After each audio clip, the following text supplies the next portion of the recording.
the CBMS uses enumerators from the community. What we're doing is actually providing them with a questionnaire that would encompass not just health and nutrition indicators, but indicators relating to the other dimensions of poverty. So barangay health workers, barangay nutrition scholars, some barangay officials, some teachers, some students would be the likely candidates for this, for enumerators.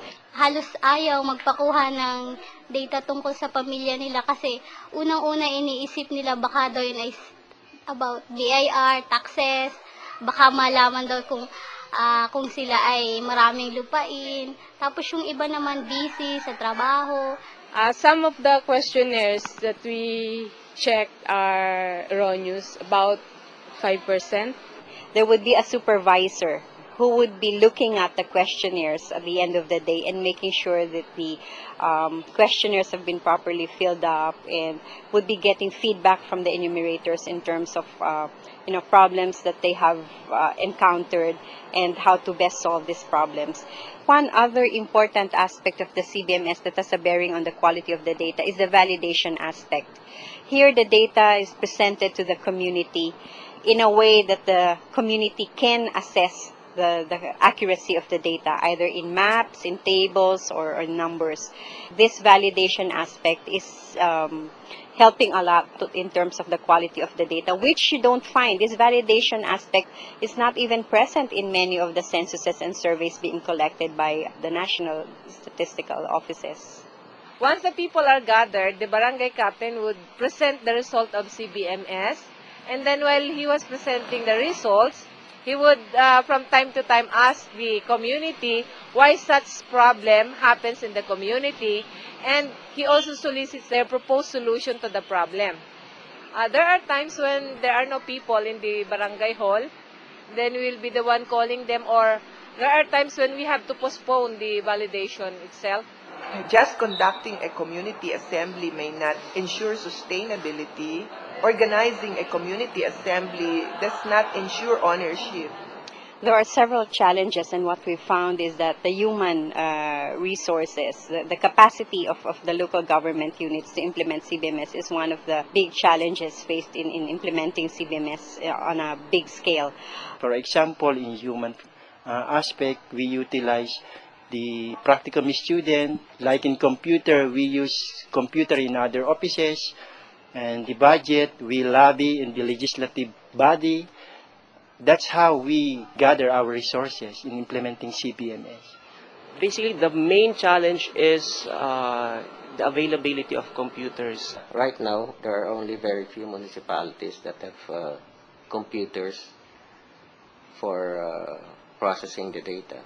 And basically, some of the technical staff at the province and municipal level are not that computer literate, so we have to train them on how to use certain applications.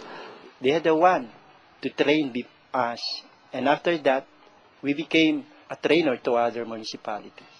With the CBMS, there is the component of the GIS, or Geographic Information System. It gives me an opportunity to present to our decision makers what are our assets, what are our problems, and they can have a more vivid view of the whole municipality in terms of the indicators, the social indicators. If you have a table, you still have to do some analysis to be able to say, okay, these are the problems and this should be what I should be doing. But with maps, it's so easy to be able to prioritize. This map shows the status of the households, and we could clearly see by zooming. So the red dots are the households or household location below poverty level, and the green dots represents households above the poverty threshold. Sometimes our officials who doesn't have the technical background to understand these tables, charts, but with the maps, they could better understood. So it levels of the appreciation by the technical people and by our decision makers. There has to be a critical mass to be able to really expand the use of CBMS. That critical mass can come from the existing users and linking to those processes of similar nature. Because CBMS is not the only process to gather household level data. we see that CBMS will only work if there is decentralization.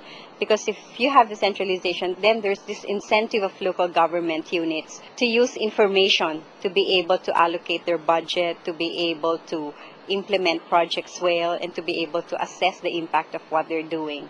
So a lot of advocacy is needed. Statistics in the Philippines are at a higher level than in a number of other countries.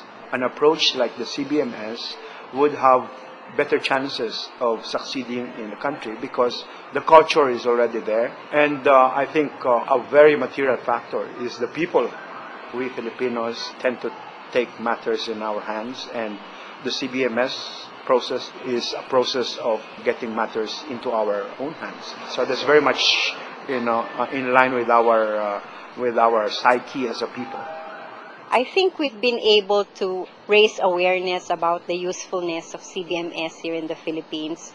Nevertheless, I think it would still require a lot of effort on the part of our team to be able to institutionalize it nationwide. So we're looking forward to that day when we would have a national repository of CBMS data so that it would be easy to identify who should be getting assistance and for how long should they be getting assistance. So, and then I'd be able to retire.